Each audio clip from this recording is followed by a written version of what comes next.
Hi, everybody. Welcome to our Woodland Hills Interaction Series event with Mark Rylance. It's good to have you all here. And thank you to Mark for coming. And thank you to Charlie McAllister and Sharon Beatty from the Battle of Homestead Foundation who helped set this up, and for all of you to be so enthusiastic about this. So Mark Rylance is an Oscar and Tony Award-winning actor. On stage, he's appeared in Jerusalem, Richard III, Twelfth Night, Hamlet, among many more. He also appeared on television in Wolf Hall and in the movies Bridge of Spies, The BFG, Ready Player One, Dunkirk, The Trial of the Chicago 7, and Don't Look Up. And before I left for work today, my daughter said, "Tell the giant that he's a very good actor." That's what she said. So you have that praise. So before the students have questions to come up here and ask you, to give some context to you being in Pittsburgh right now, how did you come about knowing about Pittsburgh, the Pittsburgh story, and then becoming so interested in Pittsburgh? Well, let me answer that in a second. I sound like a politician, don't I? They always say that. Let me answer that, and then they never do answer it. So remind me if I don't. I will. But just to say how lovely it is to be here and see you all. Yeah, I sound a little bit English to you probably. I was born in England in 1960, and my parents brought me to America in 1963. So they were immigrants to America. My father still lives here, and we came to Connecticut first. My father was a high school teacher, and my mother too, actually. And then we moved to Milwaukee, and I went to high school in Milwaukee, in a school a little bit like this. And how many of you are involved in the drama program here? Oh, great, great. Well, I too, that's where my acting began, you know, actually in 7th grade, the drama teacher brought 7th and 8th graders up to be in musicals and plays as well, playing the smaller parts, you know, and then we moved up to the larger parts as we got, like in sports teams, yeah. But I also learned how to light shows and do scenery, and I see from your entrance hall that you've won a lot of awards over the years, not just for your acting and performing, but also for the scenic and lighting work. How many of you are involved in that side of things? Nice, nice. It's made such a difference in my career. I must tell you that I know what it is to light a show. I mean, I'm not a professional lighting person or scenic person, but I always like to make friends with those people. And I know that those people are just as important as the people who are up on the front, on the stage, you know, who are more easy to recognize as making it. And so it is true in society as well. So I was in musicals and plays and original plays in high school, and yes, had to sing and dance and learn how to tap dance. I haven't done that so much in my career. And then when I was 17, I auditioned for a drama school. In fact, Carnegie Mellon in Pittsburgh was one of the schools that I was thinking about. I hadn't thought about being a professional actor. I thought I should do something useful, like be a doctor or a lawyer or something like that. But this was my love. And I thought, well, it's either going to be my hobby, and I'll do it every weekend as an amateur, which is a great way to enjoy it as well, or I might as well have a go and see if I could be a professional. And lucky me, I got into a drama school in London. So that had an added aspect of going home for me to where my grandparents and my uncles, aunts, and wider family were. So in 1978, I went back to London and went to an acting school there. And then I got work in England and stayed. And then luckily later came back and worked, as you say, in New York. And then more recently in films. That's probably how most of you, I'm sure that's how, if any of you know who I am, that's how you know who I am, from film work. Now when, coming to your question now, yes. And now I'm not a politician anymore, but a good answerer. I first came to your city and played the role of Hamlet over in Allegheny City in the public theater. They had a theater over there, a stone building. It was a nice small building, a little bit like, the stage was a little bit like the O'Reilly Theater, but smaller. New Hazlitt Theater? Maybe it was called the New Hazlitt. I think it had some kind of Carnegie name on it at the time. Okay. But I played Hamlet there in 91. And then I came back in 2003 down to the O'Reilly and the Cabaret Center that's next to it and did a play called Twelfth Night. And it was while I was doing that play that another high school teacher, actually, teachers have had a big effect for me, took me up to Clayton, Henry Clay Frick's house. And I was introduced to Henry Clay Frick. And at the time, I was the artistic director of a theatre in London called Shakespeare's Globe. And I was looking for subject matter for a modern play for Shakespeare's Globe, where I could find some history and some characters who had conflict and drama, as in Shakespeare's plays. And Mr. Frick and Mr. Carnegie and a wonderful man called Honest John McCluckie, who was the Burgess of Homestead in 1892 during that very famous battle you probably all know about. And a wonderful young woman called Emma Goldman, who was an anarchist back in the day. And her boyfriend, Alexander Berkman, came and tried to assassinate Mr. Frick. And all these characters started to swirl around in my imagination as characters that would make a drama, or that if Shakespeare had been alive, he might have written about people like this. Because I don't know how you feel, but certainly back in that day, and still now, I feel like the very wealthy, powerful people who are in charge of big corporations have a lot of control over our government. That they are now given more control than we as individual voters have, in my opinion. And I think they put their own interests in front of the general community's interests. Sometimes, not always. We were just visiting your Mr. Westinghouse's factories, and he was an example of an industrialist who was a little bit more concerned for the working people. So that's how I got connected to your town. Do you have any questions about that? No? Good. They have. I noticed how what you're talking about with corporations being white, say in the government, that was a part of Don't Look Up. Yes. How did you figure out how to incorporate it into that? Very good question. Have you seen that film, Don't Look Up? I like that filmmaker, Adam McKay, very much. He did another film about Cheney, didn't he, called Vice, about the vice president when George Bush, I think, was the president. Yes. And that's he's a very imaginative storyteller. If you're interested in how to tell stories, he's really imaginative. If you see that film, there's one point, I shouldn't give it away, but I will, where the film moves forward, and you think it's the actual history of what happened, and then he says, well, that actually isn't what happened, and he winds it right back and said, I wish it had happened that way, but this is the way it happened.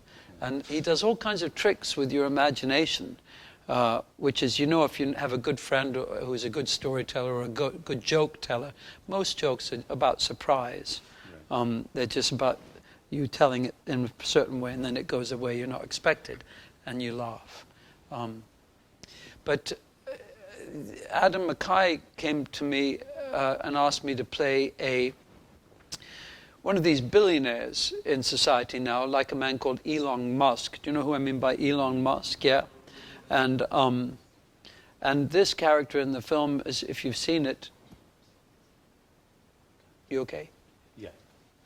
Just an audio thing. Oh, right. We're all good. This guy in the film, he has more money than is good for him, and he wants to not be seen as a businessman, but as part of the evolution of the human race. He's got that idea that I'm going to be that someone that important, and I'm going to get the human race to Mars, and that will save the human race. Rather than thinking it might be better if we just looked after each other and looked after the Earth, and we've got a very nice planet. We don't need to escape somewhere else.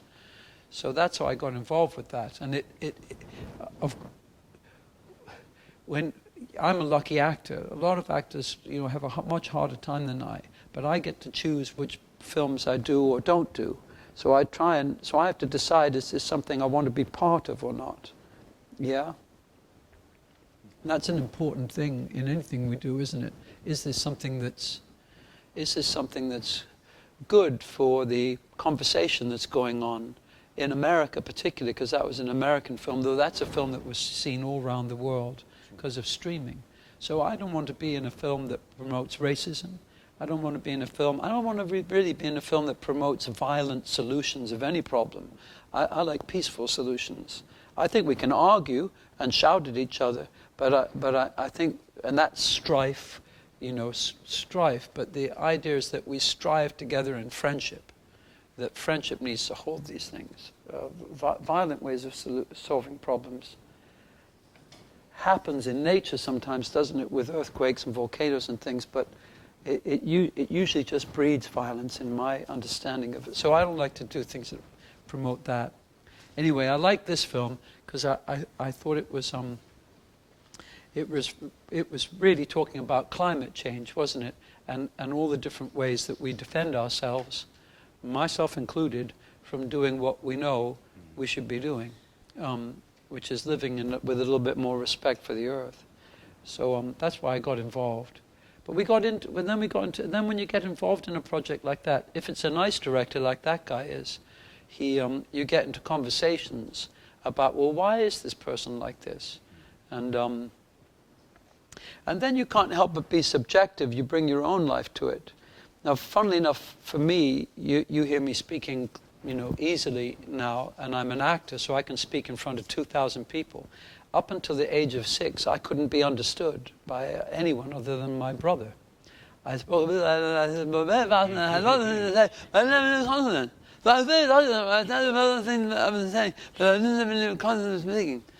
I'm saying there is I didn't have any consonants. I didn't know how to use consonants. I just had vowels.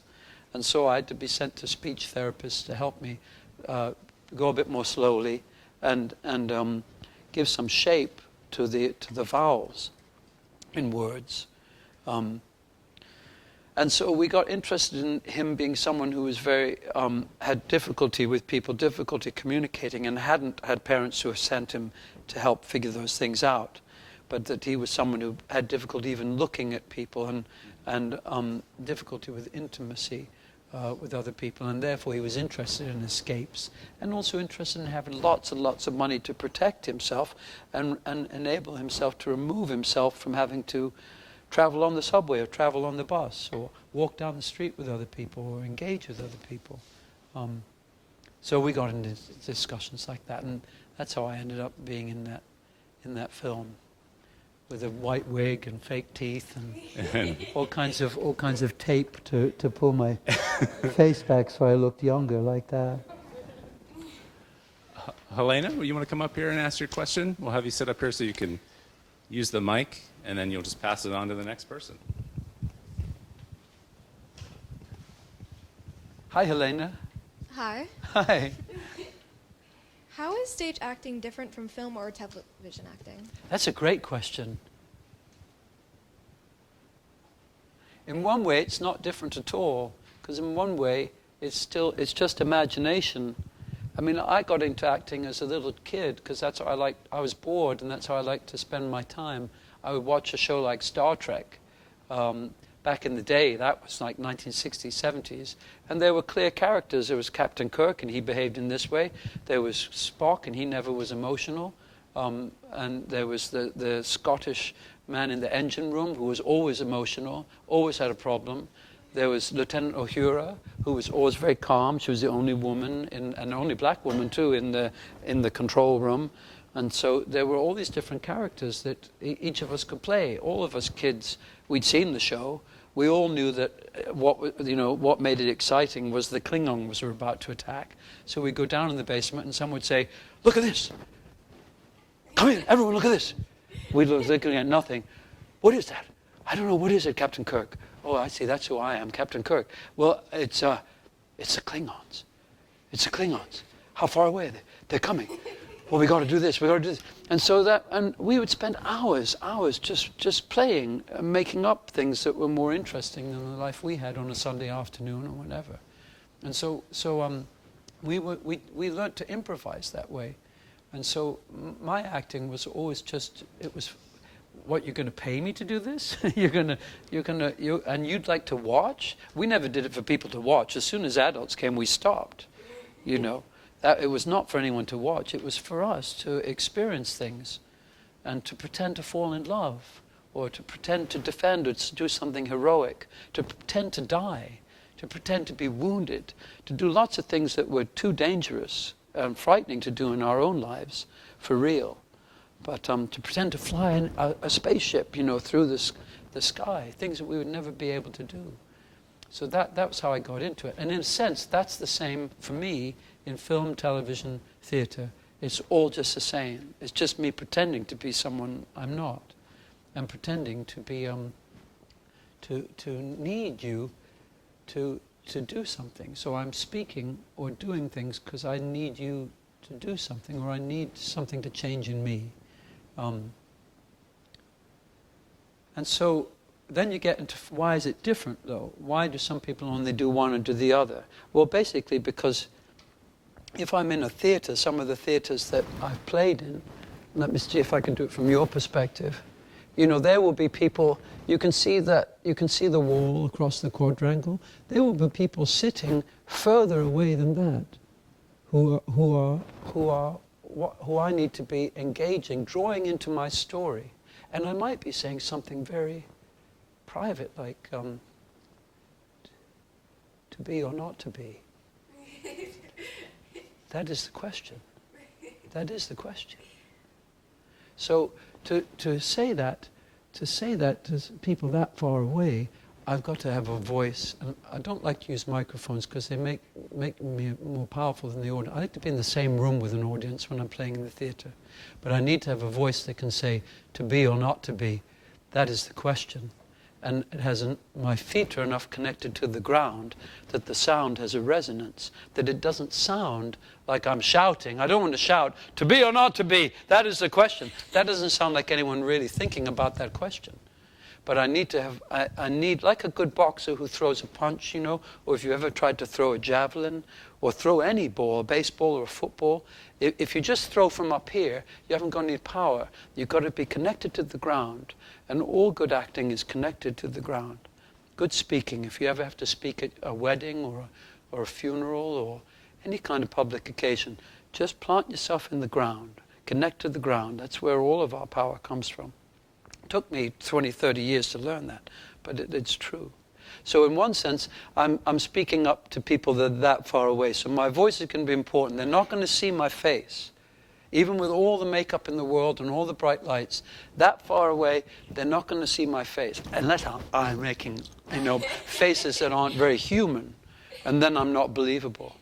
They will see my body. They will see if my body, they will see that. They will see that.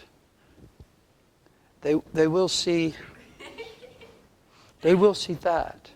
So now in a camera, suddenly I'm just here, aren't I? The camera is this close to me. So the miraculous thing with the camera, and this takes a long time to learn, is that you don't do anything, but you have to think. If you're thinking about your lunch when you're asking to be or not to be, that is the question. The camera will read that you're thinking about your lunch, and it won't make sense. But if you are thinking truly, I don't know whether I can stay alive or not, or what is it to be alive? What is it to be here now? What is it, or not be here? If you're thinking about that, then the camera will read it, and you can say it very, very quietly. To be or not to be. That's the question. Whether it is nobler in the mind to suffer the slings, arrows of outrageous fortune. And as I'm doing with you, I'm when I say something like that, I'm also leaving a pause to say, do you agree? What do you think? To be or not to be? That is the question. And I'm thinking in my head, do you understand what I'm saying? Do you agree with what I'm saying? You don't say anything. So I go on. Whether 'tis nobler in the mind to suffer. You know, we've all heard that, no pain, no gain. Is it nobler in the mind to suffer? Suffer what? I think you might ask me. Well, to suffer the slings and arrows of outrageous fortune. What a beautiful phrase. Slings and arrows are things that come at you out of nowhere. If you were a warrior in a battle and you were fighting against people throwing slings and arrows at you, you'd be standing there waiting to fight with a dagger with the man against you, and an arrow would go through your heart, or a rock would hit you in the head and kill you. So the slings and arrows of outrageous fortune are those things that happen that come out of nowhere. Anyway, I'm getting into Shakespeare now. But with a camera, that it's very intimate. I call these magnetic acting or electric acting. You understand the difference, yeah? So electric acting, like lightning, you're going out. You're going out. Come on, let's go out. Let's go dancing. You've got a lovely headband on your head, and let's go dancing where everyone can see the headband. And I'm being electric. I'm coming out to you. What do you want? What do you want to do? What are we doing? What's wrong? So there's a lot of energy. Do you see what I'm doing? I'm putting energy out from myself. Magnetic acting would be pulling you towards me. Let's go out dancing. You got a headband on. We could go dancing. What do you think? What do you feel like? So I'm pulling you. You see, I'm pulling you towards me with it. Now both of those are true in theater and in film, but in film, the magnetic of pulling the audience, because basically film is more of an illusion than theater. It's just a screen. No one's in the room. It's just a screen with light reflecting on it and electric sound. So it needs to draw the audience in to an illusion. Anyway, both those things are true. In both electric and magnetic. But the main thing that's different about it, coming back to your question, is the frame. So the frame in film, it might be that big, and my face might be 25 feet high, 25 feet wide. So a little movement of my eyebrow is going to maybe move 5 feet up and down, isn't it? If you think about it, it might do. It might move 2 or 3 feet up and down. Whereas on the stage, a little movement of my eyebrow, unless I've stayed very still for a long time. I've seen Japanese actors do this very well. They will, in their tradition, they'll be very still for a long time. And if someone's very, very still, you look at them, or very quiet, you look at them more and more and more. What are they doing? What do they want? What do they want? Then a little raise of the eyebrow is very expressive, because nothing has happened. It's all contrast, really. Then one word. You know, you've seen probably your sister, your brother, your friends. If something is bothering them or they're in deep thought, they'll be very quiet. And more you think, what's up with them? What's up with them? What's up with them? And it's almost like your ears get larger listening to them, and then they say one little word, and it means a lot. You'll put onto it a lot. So those are things that are going on. The last thing I'll say about the two things is in the theater, you have control as a performer. So I prefer the theater. The director tells you things that might help you, but when you're in front with an audience, man, it's up to you. It's you and the audience. No one can get in between you and the audience. So it's you determining how fast you're going, how loud you're going, how quiet you're going, how much emotion you have. All that's in your control. When you're in television and film, none of that's in your control. It's all edited by the director and the editor afterwards. And they will choose what takes they want to use. They'll put another voice on it. They'll do all kinds of things with it. So you have less to do with it in those big mediums.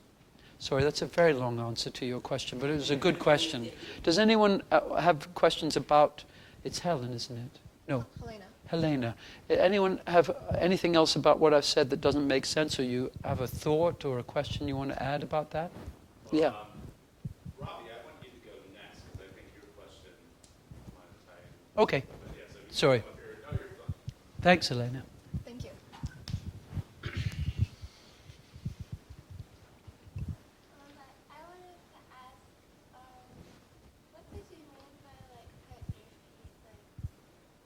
Plant my feet. What did I mean about plant my feet? Like, you said that when you become loud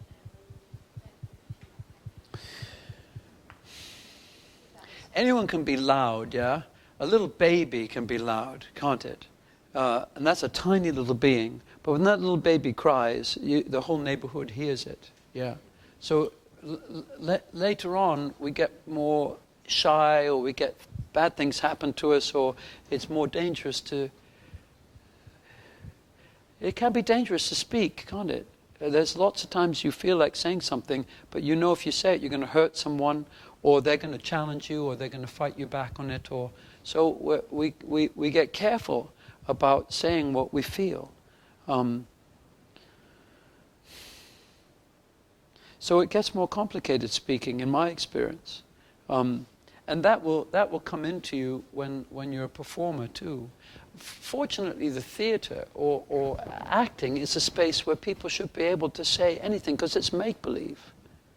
You can say and experience things in the theater that you might not be able to say and do in real life.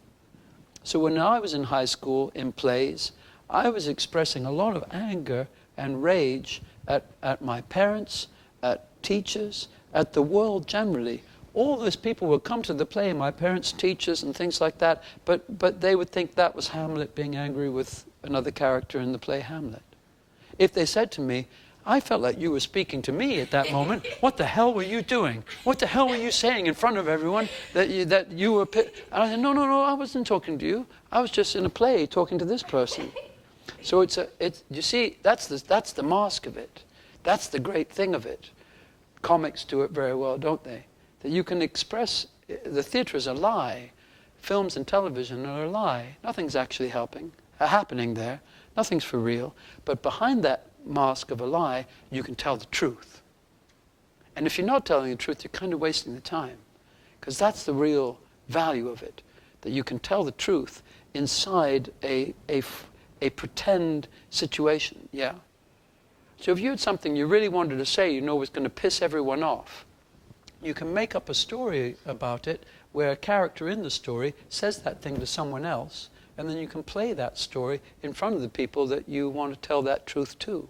And they'll experience it, but not directly in a way that's so confrontative. Do you understand what I'm saying about that? That's the kind of one of the values of it. And why I think it's always been a part of human society as far back as I can see, telling stories. It's a way to tell the truth without it being quite so sharp, confrontative. It's a way to bring people into the truth through a story, through a myth or a fable. There's a film that's coming out, sorry, I'll get to your question in a moment, about feet. There's a film that's coming out in a month called Bones and All, that I'm in. Bones and All. It's a story about cannibals. In the Midwest of America in the 1980s. And I play a cannibal. Timothée Chalamet's in it, and a wonderful young actress, Taylor, is in it too. Now, is it about cannibals? I think it's more like a Grimm's fairy tale. Do you know what I mean by Grimm's fairy tales, or any fairy tales? It's a story about the things we inherit from our parents. Because these young people, they're 18-year-olds, they've inherited cannibalism. They didn't choose to be cannibals. They're not Jeffrey Dahmer or someone like that. They're not unwell people. They just inherited, like you might inherit any kind of disease or anything. They've inherited cannibalism. So what do? How the hell do they live if every couple of weeks they have to eat someone? It's so scary that it's funny, but it's actually a love story. But it's in a form of a horror story. But I think what it's about, check it out and see if you agree, or you might think differently about it. But I think it's about the difficult things we inherit from our parents sometimes, and how we cope with those things. Everyone inherits things from their parents. Good things as well, too. Good things as well, obviously. But in this case, this is a difficult thing. Standing on the ground is to do, I was just saying, really, it's, have you ever tried to push someone over or pull someone over? Well, you can only do it if your weight is connected to the ground, can't you? That's the only thing that you've got to do that. And so likewise, when you speak, you're trying. I might be trying to ask the man in the blue shirt sitting against the wall there, hello, waving to me. I might be asking him now, please, get me a glass of water, please. They say it's very effective. So, or don't get me a glass of water. But you can speak in different ways. You could speak just from information just up here. I want a glass of water. Would you get me a glass of water? Glass of water, please. The throat voice has more of a wooing voice. You see, I'm adding a bit more. The queen voice or the king voice is connected more into that I'm speaking from my heart, almost as if I'm moving my mouth to different areas. So here I'm speaking in a more commanding way, which is the heart is the connection of our lower self and our higher self in one place. If I move more down into my gut or powerful places down here, that's different voice altogether. The voice is made up of resonance in the bones, isn't it? So you can resonate just with your head, or you can resonate with all these bones in the chest. You can resonate with your hip bones, but you can also just connect down to the ground for different voices. Sometimes when you hear someone very angry, hopefully you haven't heard your dad or mum like this, but you can hear adults sometimes, or friends, an incredible voice will come out of them, won't they, if someone's very angry. Powerful voice that can stop people in their tracks. It's not to do with being a low note or a high note, but I would say it's to do with that they are absolutely not going to move, that they're connected to the ground. Again, if you watch Mike Tyson or Muhammad Ali teaching about or how they punch, if you watch those films of Mike Tyson coming out, he's very, very connected to the ground when he's coming in and doing this. You're going to feel those punches compared to someone who's just throwing punches that are not very connected to anything. I'm sorry, I go on and on. What's your question?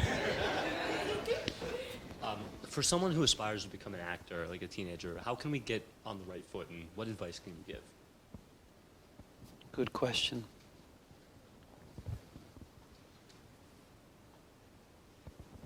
Well, I think enjoyment's really underrated, and hard work is you got to work hard, you got to suffer.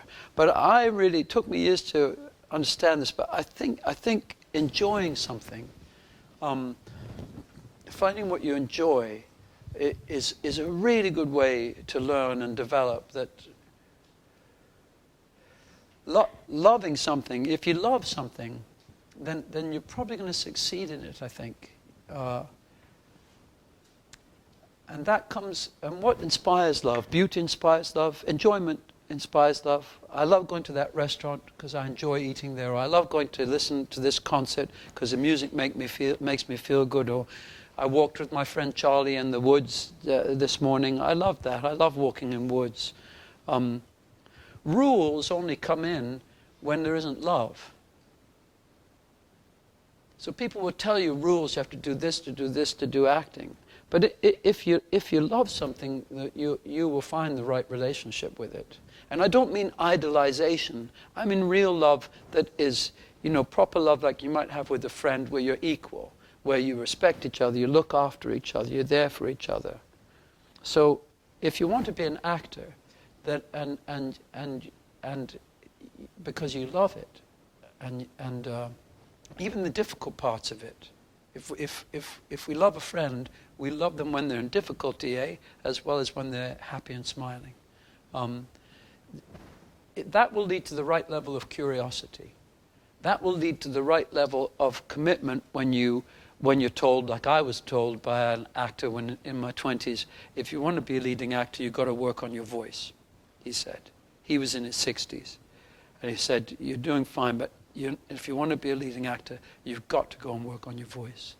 And I didn't have a very good voice then, and so I did go and do some work on my voice.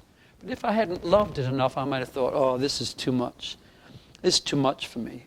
This is asking too much. It's too hard. All I get is criticism all the time. So And it's no problem if you don't love it. You know, then find something you do love. Or you might be someone who loves lots of different things, doesn't want to have just one career, but wants to have a life that involves many different things. Or you might love acting for a while, like Dan Day-Lewis. You know what I mean by Dan Day-Lewis, the actor? He loved acting, but it got too difficult for him, so he stopped acting, and now he loves making shoes. People say, oh, you're one of the greatest actors in the world. Why don't you come back and act? No, I like making shoes. So fine. So there's no right or wrong in it. But and love can change. But if you're enjoying and loving something, then I think then you'll flourish. And when I say flourish, I don't mean necessarily be successful in the world's terms of success, but you'll be happy. You'll be happy. We know that people with lots and lots of money are not necessarily happy. In fact, the odds are they're not. But and we also know that some of the poorest communities, not that I'm saying there shouldn't be more, to be poor is very hard. But we do know that some of the poorest communities are the happiest people. So it's not the world's obsession with economic success and economic stability is not necessarily everything, is it? I mean, it seems to me that way. So I think you want to love it. You must have kids, probably some of you too, who love football, love baseball, love basketball, and they can't help but be always playing with the ball. They just love playing with the ball, and they're good at it. Therefore, they're probably good at it. They might not even be the tallest girl or guy around, but because they're so used to playing with the ball, I think of basketball, they're as good as the tallest person. The tallest person might have always been told, you should be a basketball player, you're tall, you should be a basketball player, but they hate basketball. So it's hard for them to be really good at it. So that's the key thing for me. The other thing is take interest in people if you want to be an actor. Watch people. Observe them. How do they behave? And even more interesting, why do they behave in the way they behave? What is it that they need? What is it they want? That's always the first question for me. So I'll have a script will give you some things that this person says and some things that they do. But then the real thing that marks out an actor who's going to be able to play is why? Why are they doing that? It's the difference. Acting's a bit like a sport for me. So someone who doesn't know why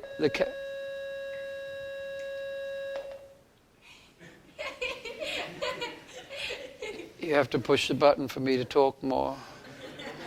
Someone who doesn't know why they're saying or doing what they're doing is like a soccer player who can go out and dribble the ball and kick the ball and pass the ball, but has no idea where the goal is. Totally useless. They pass the ball to the enemy, the opposite team. They dribble and dribble and dribble, and the whole game goes over and never scored a goal. That's what an actor is who doesn't know why they're doing or saying what they're doing. You have to know what you're trying to achieve when you're speaking the lines. Why? What? What's the need? It's called the objective. You must have been taught this already. So that's a very important thing to develop your understanding of other people and your understanding of yourself. What your feelings are. Because we're different, each of us, but we're all the same too. We're of a certain species. More than that, I can't act your world. I don't know your world. I'm 62. I cannot act your world, nor will any of the famous actors that you admire be able to do what you can do. Only you can speak and share and make stories about what your generation is going through and is going to go through. So we need you. Your generation needs you, and the young people who are yet born, coming after you, they need you too. They need you to express in the ways that you may, like in certain films, actors have expressed things that you've thought, gosh, I understand myself better, or that person is expressing something that's true to me.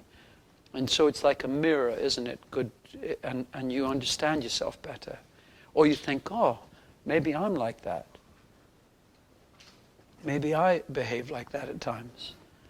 So you learn about yourself. But that's why it's important for young people, if they love acting or love anything, to have confidence. Don't be put off by the success of other people and think, oh, that's way over there. They're all going to die. They're all going to fall down like trees in a forest, and you're going to have the sun and the rain is going to fall on you, and you're going to make the next forest of things. So have confidence and have faith if you love something and you're enjoying it. Yeah? Does that make sense? Thanks. What is that bell that went off? Ah. Hello. Hello. Are there any special skills or talents that you had to learn while developing a character? Developing a character? Yeah, you always have to learn different things, don't you? There's a film out at the moment called Phantom of the Open about a golf player. Fortunately, he was a very bad golf player, so I didn't have to learn to be a good golf player, but I had to learn to be a bad golf player, which was easier. You have to learn things like that. You might have to learn, well, you have to learn different dialects, the ways that people speak. That golfer is from a town called Barrow-in-Furness, another steel town actually, or it was a steel town in England, but in Barrow-in-Furness, can't even do it now properly, but they speak like that. They speak like that, maybe. They don't speak like that bell, and I've heard that bell before in Barrow-in-Furness. But there's a tune to the way they speak, and the vowels are different. The man in Don't Look Up, I imitated a man called Jordan Peterson, who is a Canadian man who speaks. He speaks in a higher voice like that, much more higher. And if he wants to make a point, he goes up and he makes a point. So if I'm going to go to the shops, I'm going to go to the shops. You should, if you're going along on the street and you find something wrong, then you should do something about it. So it's a bit like music, or he has these peaks, these high things, and I thought that might have been quite good for that character, because he's trying to get to Mars. It was as stupid as that, really, my thinking. So you have to learn that. People have different. You might have someone who's very intellectual all their life. So we all have a center, yeah. You can feel it. You're sitting down now, but different people have different centers. So someone might have a center way down in their feet. So when they move around, the center is way in their feet, like their center of gravity. I mean, is in their feet. Everything else is. So they're like a sailing boat with a mast above a very heavy bottom. It's a bit like being stoned or drunk, isn't it? This kind of behavior that they're in their feet. Another person might have their center in their fingers. That the center of their being is their fingers.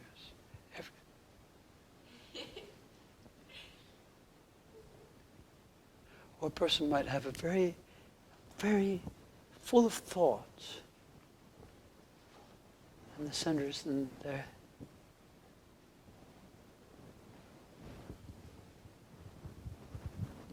Centers in the head.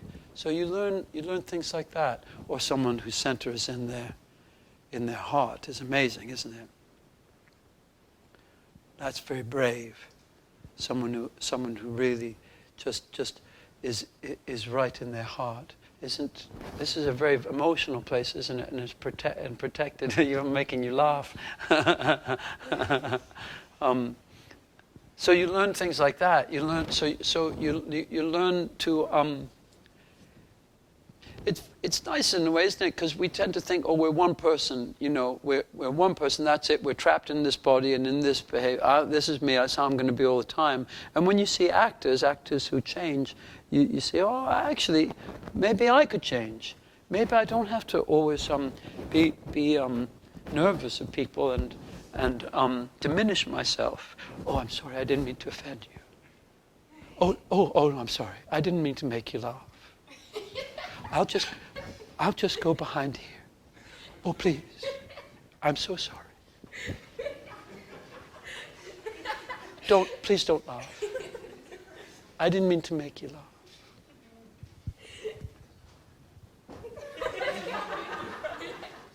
Did I say something wrong? So then you think, well, maybe I don't have to spend my life like this, and maybe I could be, maybe I could be who I am.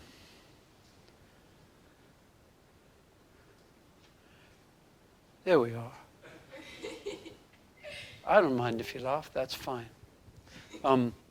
So those things are kind of interesting. But yeah, you have to do enough to convince the audience that, or there's another film out called The Outfit at the moment about a man who makes suits. He's called a cutter. And I had to learn to stitch. But to be honest, people who can sew very quickly, do you know people who can sew very quickly? It takes years. It takes years to be able to do that. So I'll just do a little bit, and then they'll get someone who has hands like mine who can really sew fast, and they'll make an illusion of it. Now, some actors would say, no, I'm offended by that. Give me a year, and I will become a sewer. I'm not so concerned about that. What's important is the audience believes, not that I need to believe, but what's most important is the audience believes it. And there are lots of illusions and tricks in it. I don't mind tricks and illusions if they're not done to rob people or to deceive people in a bad way. But if they're done to amuse or entertain, then tricks are good, I think. Okay. Another question? Yeah, Ryan, you want to go? And then I think we have time for one more after that. Hi, Ryan. Hello. So, my question is about Shakespeare. What would you say about his writing makes it so timeless, where we're still talking about it today? Oh, your questions are so good today. That's why I'm giving long answers. What makes Shakespeare's work so timeless? Well, first of all, I feel I want to say with Shakespeare that it's really important that it's okay not to like Shakespeare. Because Shakespeare's been elevated into this kind of place that if you don't like Shakespeare, you're a stupid idiot. Or you're culturally inferior. And if you can't, and now Shakespeare's used in exam papers, that if you don't answer the questions right about Shakespeare, you might not get into university, therefore you might not make enough money to live or have a good job or things like this. There's a lot of fear around Shakespeare, which was not what the author of Shakespeare intended, I think, because the author of Shakespeare didn't write exam papers, didn't write essays. The author wrote plays. Wrote things to be played, things to be sung, things to be moved about. The author wrote things like they would be the equivalent of movies or TV shows. Or you don't watch a TV show to get into university, do you? You might watch a documentary. The author didn't write documentaries. The author made up these fantasies, these imaginary things, and you didn't come to school to meet the author. You went to a wild theater in the most dangerous part of town, where they were putting, when they weren't doing a Shakespeare play, they were tying a bull to a stake or a bear and letting 100 dogs attack that bull or bear until the dogs brought the bull to the ground, and then the audience jumped up, went in, carved off steaks from the bull, and had a barbecue. And in the top galleries of the theater, there were prostitutes and women who the audience, if they were bored with the play, they could make an assignation with the prostitutes. This was not high culture. This was sensation. This was wild sensation. And it's in that place that the plays, the amphitheaters, are first heard. They're not even read. They're only heard. So you're hearing them like a rap song. You don't buy, maybe you do, but you don't go and buy the lyrics for a rap song or any song, do you? When you first get the song, you want to hear it. You want to hear it sung because it has a rhythm and it has a tune. And if it's a good one, then it has some truth in it. And it has something and it's expressed in a way that's really original. Shakespeare made up all these words. It was slang.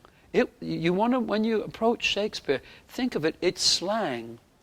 The English nation was not an empire at that time. The English language was not spoken widely in Europe. It was a very small language, and it's only after Shakespeare that it's become the wide language that now, airplane traffic controllers will use all over the world to make sure airplanes land safely, and many people speak English. But it wasn't that way in Shakespeare's day. Most people did not read, and so it was an oral experience. So it has a body to it. It has a beauty to it that I love. I was lucky. I played Shakespeare in high school before I met it in exams. I didn't study Hamlet. I carried around a little copy of it and learnt it by heart in order to speak it in front of people, and hopefully they would believe that I was saying something that had never been said before. And I was saying it because it was the only way I could say what was in my heart. So that's important, I feel, because you'll all be experiencing what's a natural thing, which is that the educational world, universities particularly, have adopted Shakespeare as a great tool for teaching. And it is a great tool for teaching. But sometimes it comes that the association of grades and awards and progress of your intellectual mind it makes it a little bit frightening, because it adds this quality of failure and success to it. And it had no more failure and success attached to it than any of the latest records or videos or films or TV shows that you're watching. When you watch or listen to those things, you don't think you're going to get a grade, do you? About whether you understand it or like it or not? No. So that's important for me, to stress that. Now, that's not to criticize the teachers who are teaching you Shakespeare. There is a lot that there's an incredible understanding in it, incredible thoughts and expressions of what it is to be human. And is understood all around the world. I had a company from South Africa come to the Globe of Zulu actors who did their own version of Macbeth at the Globe, the Zulu Macbeth. They're a tribe of people in South Africa. And they said to me, Shakespeare must have been a Zulu, because how could he have understood our people so well? So when it can be translated into different languages, you take away all the English, and still people love it. In Russia, in Germany, the Zulus, in South Africa, the Japanese love Shakespeare. So there's something inside the stories that's very well observed about human nature, I think, about the things that we share, that we have a mother, we have a father, we often have brothers and sisters, we have friends, we live in a community, and usually there are hierarchies in that community. There are people who have power over us, and there are people we have power over. And so that all those things that we all share wherever we live, Zulus or here in Pittsburgh, that Shakespeare says something. It's well observed. It's very well observed, and it's also from a time. It's from a time, do you know what I mean when I say astrology and astronomy, the difference between those things? So it's when a time when they weren't separated. Science and spiritual truths were not separated, they were together. So there are ghosts, there are fairies, there are elves, there are goddesses and stuff in Shakespeare. There's a lot of weird stuff in it from a scientific point of view. And then there's also top-level scientific psychology in it that Freud and the modern psychiatrists admire and love. So it's kind of miraculous. Here's a radical thought. I think a woman was probably involved in writing the plays of Shakespeare. I don't think it was just one person, by the way. I think there were a group of people involved. There's no dramatist. You can tell me if I'm wrong, but I've looked into it a bit. There is no dramatist in human history who has written such wonderful female characters. Chekhov, Euripides, the great Greek dramatist, they'll have good tragedians or good comedians, but Shakespeare has them all, and from many different levels of society, and they're usually, and not incorrectly, far superior to the men. They're braver, they love more deeply, they're more considered. They don't have the same problems as the men. So it's a remarkable expression of women's lives. I don't think there's any dramatist that wrote better. Now, men can write good plays about women, but if you're talking about the greatest plays ever of women, I think in the years ahead we're going to find that a woman or a couple of women were involved in the creation of the plays. Now, that's a very radical idea that I'm sharing with you, so don't tell it to too many people, they'll get angry. That's why. But I suppose, at least for me in high school, playing Hamlet and playing Romeo, which I played at 16 and 17, and then I played again at 28 to 30. That was when I first came to Pittsburgh. And then I played Hamlet again at 40. When I was a teenager, it really helped me to express a lot of things that I couldn't find other words to express. Yeah, I think that's what I think it's got a beauty to it. But it's beauty, and the educational, the smart people really love the thoughts, because the thoughts are beautiful. But I love the body of it, you know? Like people who say, oh, you've got to love that person for their mind. It's okay, it's cool and it's good to love them for their body too.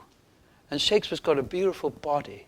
It moves, and it's changing all the time. It's like someone who always wears a different dress or a different clothes, or is always changing their hair, or you never know what they're going to do next. They might be funny, they might be serious.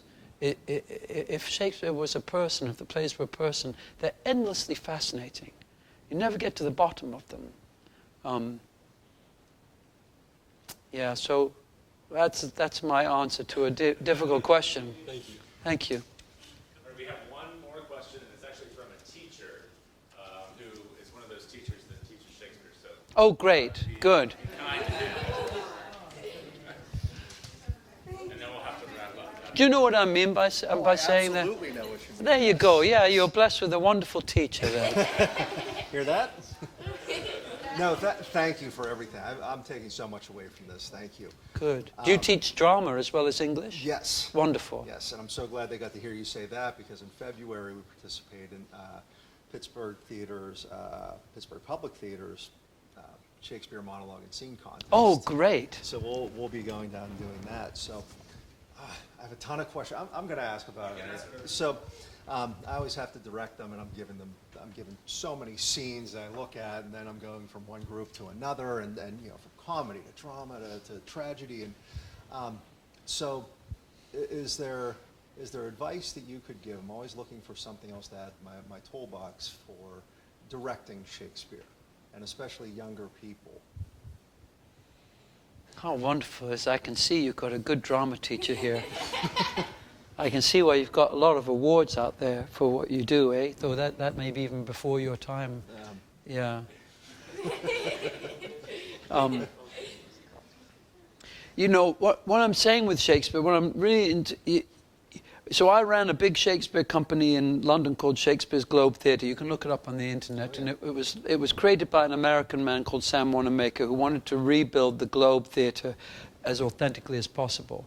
So I ran that with hundreds of actors working to it. And many times they came to my offices crying, or said they had a terrible review, or they didn't know what they were doing, or they were lost and something. And I would give long answers like I've given you today. After 10 years, I realized all my answers could have been said in 3 words. All of them could be said in 3 words to each of them. Do you know what those words might have been? One of them, the first one is you. The second one is ah. What's the third one?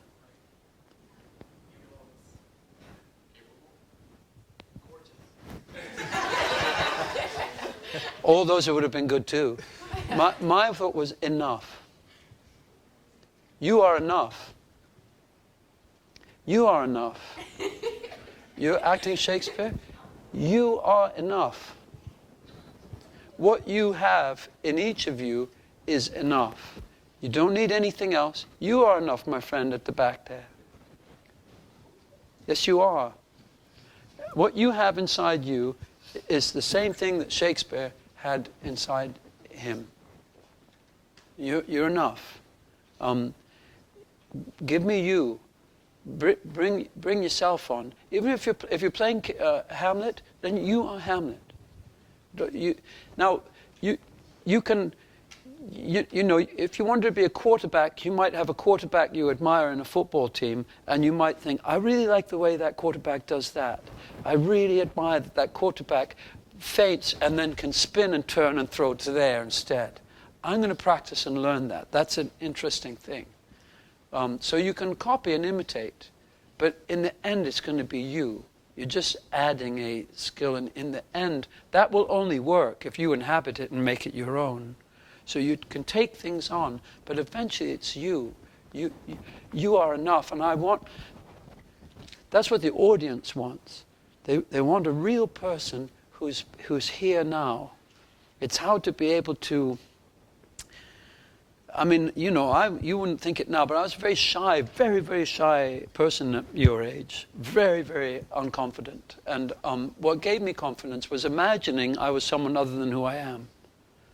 So I could go in front of people if I was pretending to be Hamlet, because it wasn't me.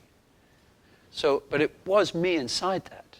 So when I say you are enough, I'm not meaning that you don't imagine you're someone else, but you're enough to be that other person. You're enough to be a king, a queen, a villain, a clown. You're enough. Does that make sense to you? Makes a lot of sense. Yeah. That's one of the values, even if you don't go on to be an actor. If you go on to be a banker or do all kinds of other things, taking part in a play, singing a song, dancing, speaking lines, it's an incredible experience of who you are by pretending to be someone else. You'll get a sense of who you are. And what's nice too is that you do it in a group, so you're not alone. That's the other thing I would say. You are not alone would be the other three words.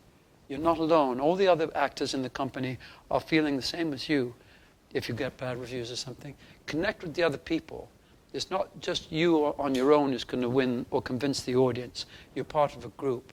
So when I lose confidence, which I still do on stage, I have a lot of critical voices, sometimes telling me, get off, what the hell are you doing? That was terrible, go forward and apologize to the audience. Voices shouting at me. I'll take this story a little bit further. So that when I was 25, I had this really badly in a play, and I was acting this part, and I heard this voice shouting in my ears, swearing at me. Do you mind if I swear, or should I not swear? Yeah, what the fuck are you doing? What the fuck? Shut the fuck up. Go forward and apologize. Get off. Start again. These voices really shouting. So it was really hard for me to, I heard them really loud, basically saying I was not enough in the most harsh, vicious way, yeah. A dear friend said to me, what if you were standing on stage and you heard you saw someone in the wings shouting those things at your fellow actor? What would you do? I'd say, well, I'd go over and tell him, shut up. And I'd punch him, I said. That's awful. And she said, and yet you let that right into your heart in the most vulnerable place when you're out in front of people pretending to be something. Now she said, these voices, these critical voices, have made you a better actor. Because you have a critical voice that said, you know, maybe you could make that a bit better. So a little bit of voice that says, I'm enough, but my pass is not very good, or I've got to learn to sing in tune, or that's encouraged you to improve. But not while you're playing the game. When Serena Williams, bless her, when she's retired now, when she was serving, she didn't have her coach standing right next to her, did she, when she was served? The coach is forbidden to comment. The coach is on the side. In football games, the coaches have to stand on the side in a box. So likewise, with our coaches, whether we're in sports or in the arts, ask them to wait in the dressing room. So this person encouraged me to make a little house, a little room for my coach in my dressing room. And I'd say, now you wait here. I'm going to go down and do my best. And after the play, I'd love to hear your opinions, but not while I'm downstairs. Okay? So you wait here. Here's a bit of chocolate for you to keep you interested. I'm not asking you to leave altogether, but now I'm going to just do my best and play as best I can, and then we'll talk afterwards about how it can be better.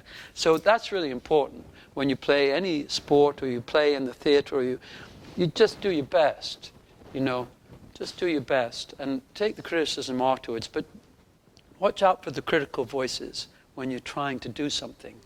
That's nasty. So there's a place for criticism. It's good, but not in the midst of play. Now, with Shakespeare, it's very important to not be put off by the history of it, the fact that great actors can do Shakespeare. Don't all those kind of fearful thoughts that might tell you you're not enough to do it. The main thing, I think, the most helpful thing for me is to find out what does Hamlet want when he says this or that? What does he want? To be or not to be, that is the question. Why is he saying that? What's he want? That you always need or want something from your fellow players. And in that case, when you're speaking with the audience, like with the monologues, I would say to myself and to other actors, don't speak to the audience. Don't speak at the audience. Don't even speak for the audience. Speak with the audience. So there's a place in Hamlet. It's very different, isn't it?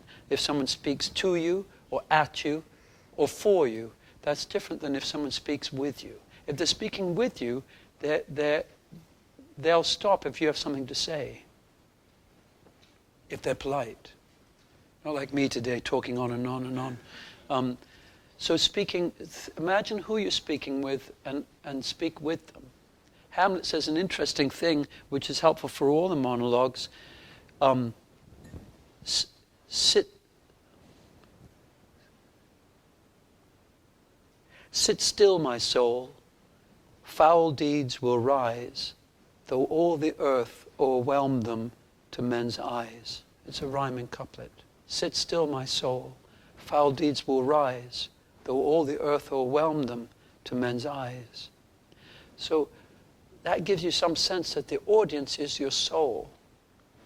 When you're speaking a monologue, I think I'm speaking with my soul, with my inner self. But my inner self is now expressed by a whole group of people like you, who are listening like you are and are watching me, like our soul or our psyche, our dream self, if you like, watches what we do in the day, and then at nighttime when we sleep, it sings us songs or it tells us stories that relate to what we did in the day. So likewise, when you're speaking with an audience, you're speaking with your soul. So it can be frightening to look at the audience in the eyes, but if you can, then it's quite interesting. I don't mind which you do, but I think really speaking with someone, rather than thinking of it as poetry, it's not. It's someone who needs something. To be or not to be, that is the question. Whether it is nobler in the mind to suffer the slings and arrows of outrageous fortune, or to take arms against what? Against a sea of troubles. So that's another thing that's useful in Shakespeare. Try taking out all the unnecessary words. So it might be to take arms against troubles. To take arms against troubles. No, that's not enough. To take arms, and also it's never been said before. So even though you've learnt it, that's the main trick. Even though you've learnt it by heart and it's written down, you're going to say it like I'm speaking now, as if it's never been written down. In fact, no one's ever even thought it or said it before. So when to take arms against, you can put what? A sea of troubles. I'll actually put brackets around words that I think he's making up along the way. So you might set off to walk to Homestead, yeah? when you're doing a monologue. It's like you're going through a landscape and you walk into Homestead. To be or not to be, that is the question. It's quite determined, isn't it? I'm going to Homestead. To be or not to be, that is the question. And here I'll tell you more about that question. Whether 'tis nobler in the mind to suffer. Suffer what? I'm drawn down this side street. The slings and arrows of outrageous fortune. Or to take arms against us. What? A sea of troubles. What I'm saying to you is, as you walk along, you see things along the way. So you might determine to go to Homestead, but on the way you think, no, actually I feel like getting a chocolate bar in Braddock, so I'm going to go and get a chocolate bar here. Oh, and that made me think of something else over here. So when we speak, we find things along the way. And that's a good thing to do with Shakespeare. It's not all predetermined. But if you take out the unnecessary words, or you think about it and work on it, you can think, this is where I'm heading to. But as I go in that direction, I encounter other things. It's almost like landscaping, a hike.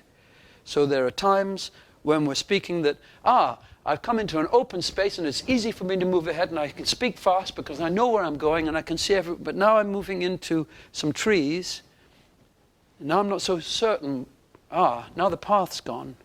Now it's one step at a time. Now there's a river here.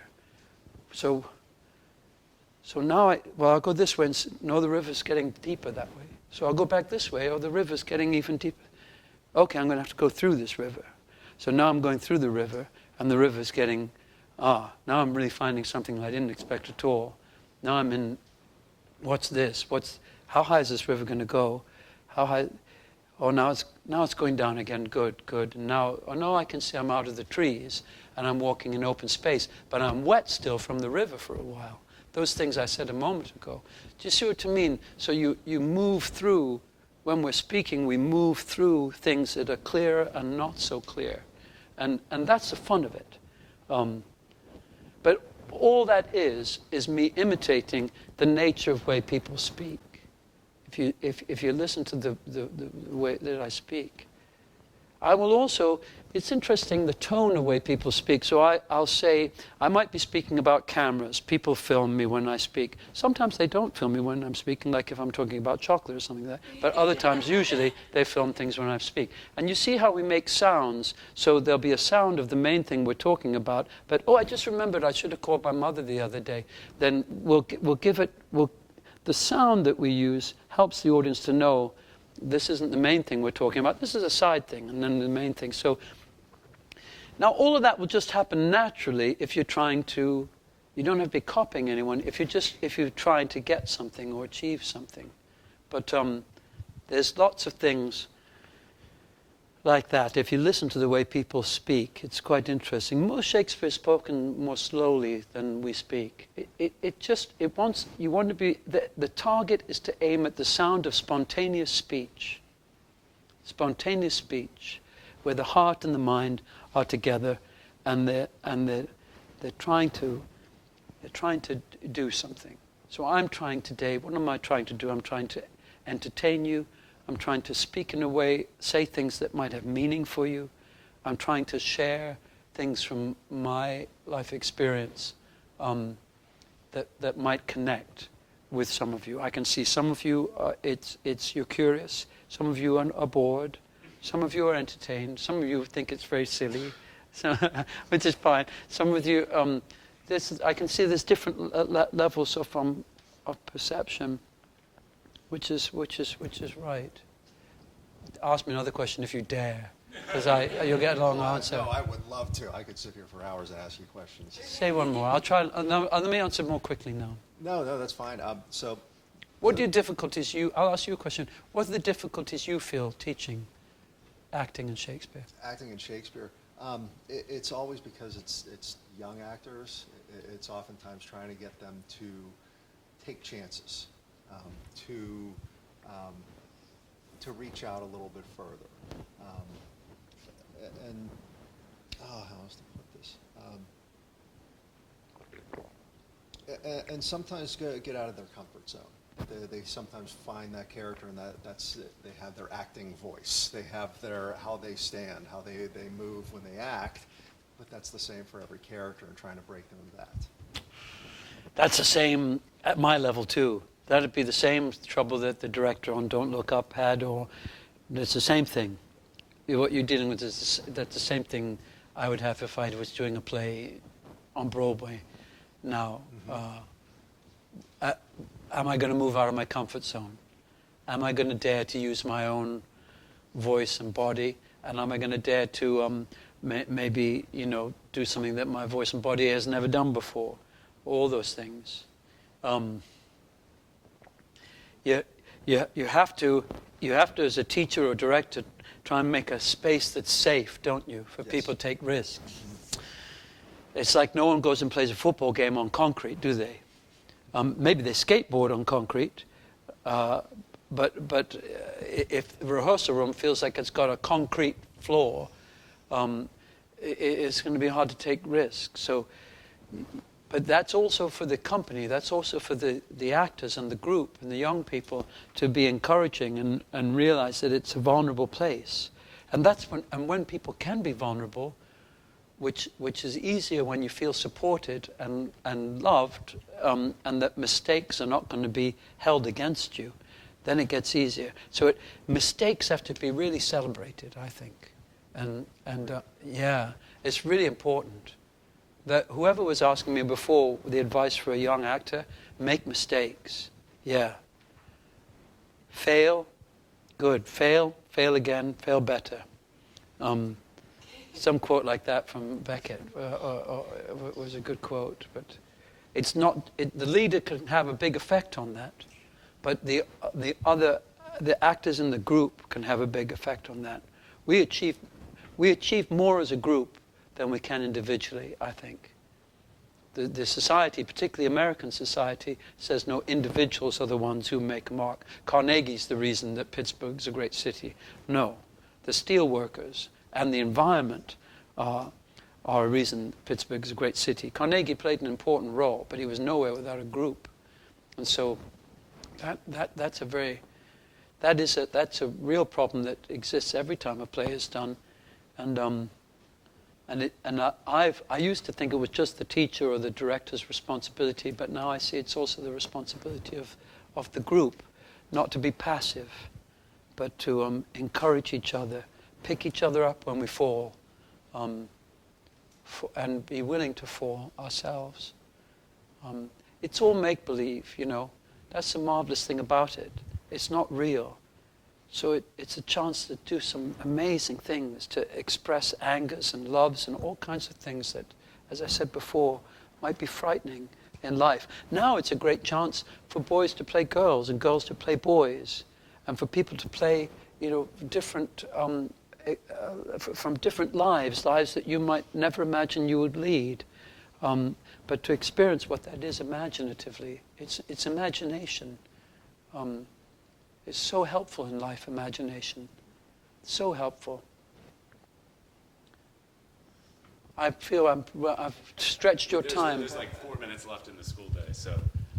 I'm sorry, we could talk all day. I hope that was helpful to you. Thank you so much. That was amazing. Good luck with what you do. Thank you. It's so nice. So many schools don't have a drama teacher. You are so lucky to have a drama teacher in a program here. I think so. I think so. We are so grateful for your time today, and we could talk for another couple hours or so, but we're hoping that with the success of your homestead project that you're working on now, that you'll be back in the Pittsburgh area, I'm sure, soon. So we have for you, when you come back, Woody High Wolverines t-shirt. Hey! All right, there you are. And that's cool. I like the spiral on the back and on the front. And then I also have a copy for you of the Thomas Bell book and the dedication that's going to be done in the spring. So, thank you. I really admire your library. It's a beautiful library. I like that the books are so celebrated along the top and everything. Thank you. Thank you very much. Yes, thank you. And thank you, Charlie and Sharon. I just hope for the Battle of Homestead, we're so proud to have Mark as a friend and as someone who's interpreting one of the most important events of American history. Changed the way people work. You're going to be working in places where you have employment at will, where they can fire you for good reason, bad reason, or no reason. We're one of the only so-called advanced countries that you can do that. It comes out of the Homestead strike.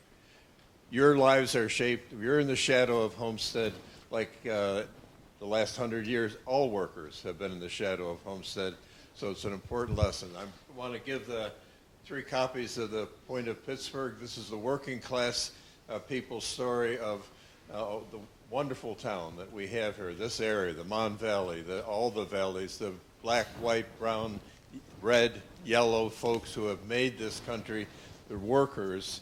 This is their story, and I'm very proud of this to have. I said I want 3 rivers, I want conflict, I want a native person, dispossessed, I want a rich MFer, and I want a pissed off worker. And so that's really the story of Pittsburgh, and you'll have them in the library. Take a look at it. Charlie literally wrote the book. Yeah. On the conflict. It's a great book. So thank you so much. Sure. Thank you. Let's thank Mr. Rylance for coming.